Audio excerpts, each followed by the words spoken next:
Hej YouTube. I dag vil jeg lige vise jer en lille glitch i Headsucker til hvordan du kan spille med alle mennesker. Til hvordan du kan spille med alle mennesker. Okay, så først skal du gå ind i Legoo. Så skal du bare gå ind i en af de her tre her. Jeg vælger amatør, fordi jeg har kun den. Så skal du bare gå ind på den. Og så jeg har ingen folk her, okay? Ingen, kun startermand. Og 2 sekunder. Ja, hvis nu du gerne vil prøve at spille med ham her. Den mand her. Men du ikke har ham. Og du heller ikke har nok penge til at unlock ham. Så skal du bare trykke. Så skal du huske hans flag hernede. Hernede hvor jeg har min finger. Den hvide lille ting der kører rundt.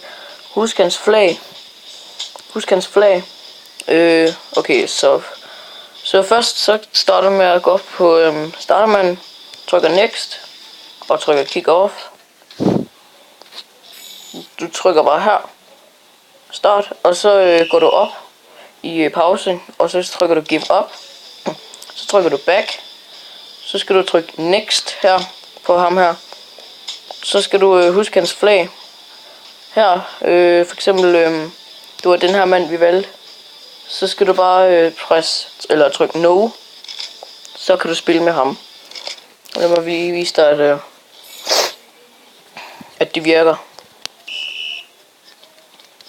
Med hans power og det.